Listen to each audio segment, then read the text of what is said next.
Juga kalian dapat memberikan contoh masing-masing dari lingkungan alami dan lingkungan buatan.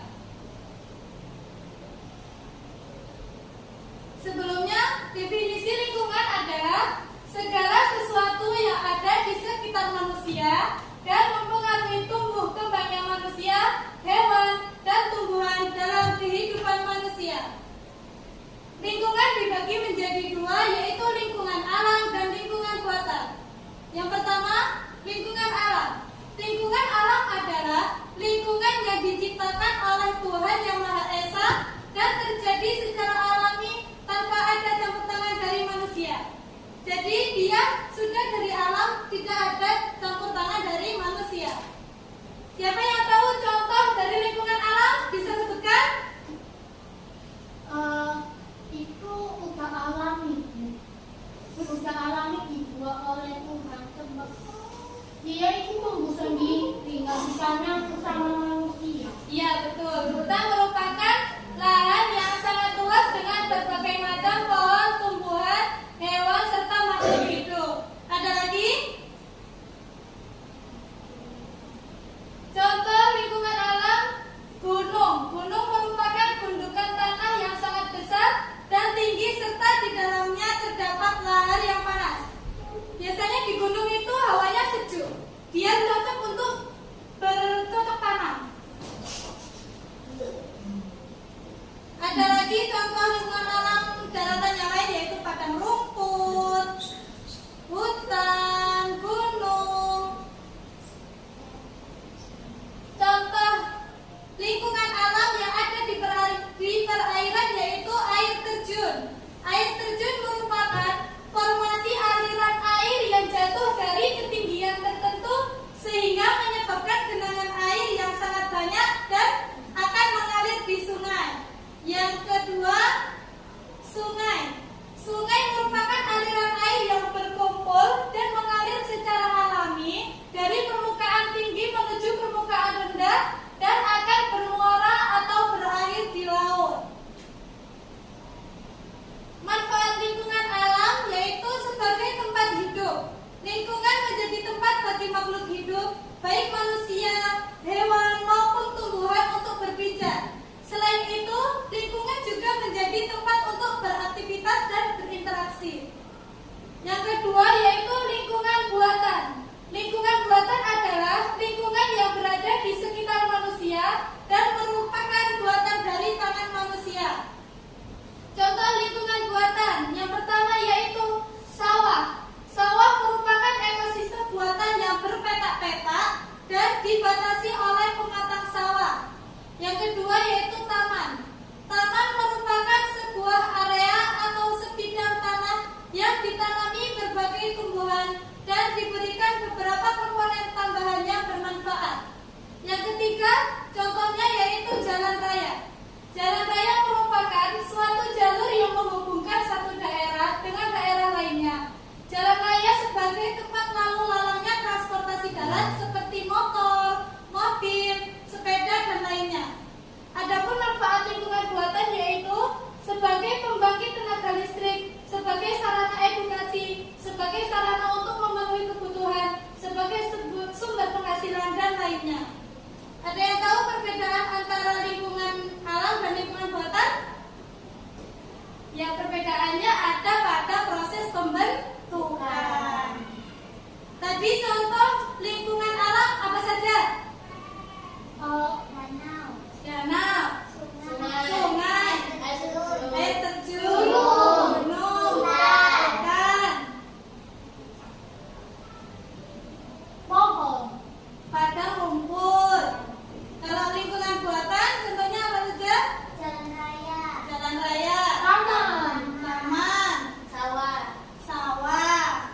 Terus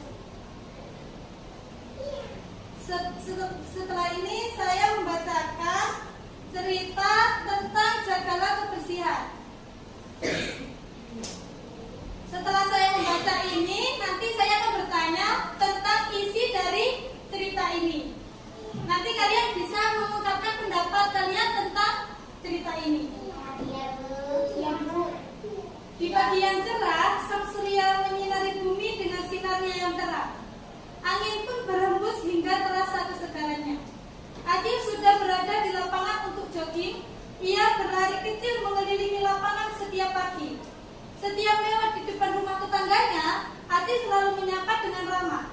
Acil orangnya memang super dalam bertetangga. Ia mudah bergaul dengan siapa saja, entah itu tua atau muda. Udara begitu segarnya. Itu ada Pak Bani di depan rumah. Aku sapa dulu gumam Acil. Selamat pagi Pak Bani, sapa Acil. Selamat pagi juga Nak Acil, jawab Pak Bani. Setelah melewati rumah Pak Bani di pinggir lapangan, Acil kini melewati rumah Bu Asli yang tidak jauh dari rumah Pak Bani. Selamat pagi Bu Asli. Selamat pagi Acil. Acil meneruskan lari-lari kecilnya sambil menikmati udara yang sejuk di pagi yang cerah ini. Ketika melewati satu rumah lainnya, Acil mendadak berhenti di depan rumah itu. Acil hanya geleng-geleng kepala karena rumah itu sangat kotor dan kumuh. Itu adalah rumah Koko. Di depan rumah, daun-daun berserakan dan rumput-rumput tumbuh tinggi. Lalu Koko keluar rumah ingin membuang sampah di selokan depan rumahnya. Koko tidak menjaga kebersihan rumah dan lingkungan, gumam Acil sambil geleng-geleng. Hei Koko, buang sampah pada tempatnya dong, jangan diselokan. Sudah biasa Cil, tidak apa-apa kok. Nanti juga diangkut tukang sampah dan dipindahkan. Inilah Koko. Makanya jangan dibiasakan kok. Nanti kalau musim hujan bisa banjir loh karena sampah ini. Ucap Acil lagi. Cil, diam itu. Matahari bersinar begitu terang. Tidak pasti hujan lah. Kamu lanjut saja lari paginya. Jangan suka ngatur-ngatur orang lain. Bantah Koko. Acil kemudian melanjutkan lari paginya. Setelah cukup, Acil pulang ke rumah. Dalam perjalanan pulang, tiba-tiba langit menjadi gelap. Acil bergegas dan setibanya di rumah, hujan turun sangat deras. Ia sejenak berpikir tentang selokan di depan rumah Koko yang penuh dengan sampah. Acil khawatir jika hujan tidak berhenti, selokan itu pasti meluap dan mengakibatkan banjir. Sementara itu, selokan di depan rumah Koko meluap. Koko pun kebingungan. Aliran air di selokan mampet karena terhalang sampah yang begitu banyak. Air terus naik dan rumah Koko tergenang air. Koko mondar-mandir tak tahu apa yang harus dilakukan. Kalau tadi pagi aku menuruti nasihat Acil mungkin tidak begini jadinya, kata Koko menyesal. Koko pun berlari ke rumah Acil untuk meminta bantuan. Ia tak sanggup membersihkan rumah dan halamannya sendiri. Sampai di rumah Acil, Koko mengetuk pintu. Tok tok tok, Acil tolong aku, cepat buka pintunya, teriak Koko. Ada apa Koko? Kamu kok berantakan sekali? Tolong Cil, rumahku kebanjiran, bantu aku membersihkan semuanya. Baiklah, ayo kita segera ke rumahmu. Mereka berdua bergegas ke rumah Koko. Ketika di tengah perjalanan, Acil memberitahu tetangga lainnya untuk membantu dan gotong royong untuk membersihkan rumah Koko. Para tetangga pun langsung bergegas ke rumah Koko. Mereka bersama-sama membersihkan rumah Koko dan selokan depan rumah Koko. Beginilah akibatnya kalau membuang sampah sembarangan, ucap Pak Bani. Setelah banjir surut, sampah-sampah yang berserakan banyak sekali. Acil dan para tetangga tahu membahu mengumpulkan sampah yang berserakan. Setelah semuanya bersih, sampah tadi dibuang ke tempat sampah. Koko lega dan senang rumahnya kini bersih. Ia mengucapkan terima kasih kepada Acil dan para tetangga karena sudah membantu membersihkan rumahnya. Terima kasih ya Acil, kini rumahku sudah bersih. Dan terima kasih juga bapak-bapak dan ibu-ibu semua, ucap Koko. Iya, sama-sama kok, kita kan tetangga, jadi sudah menjadi kewajiban kami membantu tetangga. Jangan membuang sampah di selokan lagi ya Koko, dan selagi bersihkan lingkungan sekitar rumah, tambah Pak Bani. Iya Pak, mulai sekarang Koko tidak akan membuang sampah di selokan lagi, jawab Koko. Mulai saat itu, Koko rajin membersihkan rumah dan selokan depan rumah. Ia tak ingin kejadian kemarin terulang lagi. Acil senang melihat Koko sudah berubah. Koko sangat peduli dengan kebersihan lingkungan sekarang. Kini rumah Koko selalu bersih dan selokan depan rumah juga bersih. Tak ada sampah lagi yang ditimbun di sana. Dari cerita tadi, siapa yang bisa menyimpulkan? Apa pesan yang bisa diambil dari cerita tersebut? Jangan membuang sampah sembarangan. Iya, pintar. Lagi, sebagai tetangga kita harus saling membantu. Kita harus menjaga lingkungan dengan membuang sampah pada tempatnya. Ya. Ini juga termasuk cara untuk melestarikan lingkungan. Jadi jangan pernah membuang sampah sembarangan. Ini adalah salah satu aturan yang ada di lingkungan. Ini aturan di lingkungan mana ini? Sekolah. Ini menggambarkan apa? Semua sudah mematuhi aturan? Sudah melaksanakan piket setiap hari? Pintar. Setelah ini saya bagikan lembar kerja, kalian kerjakan individu dan ada yang kelompok. Nanti kalau sudah dikumpulkan.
Dari materi tadi,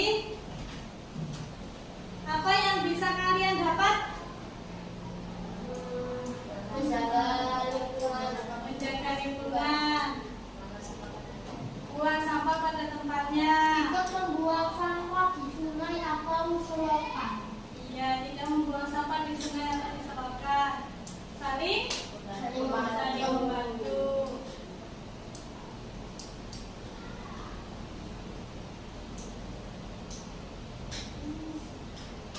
Mari kita akhiri.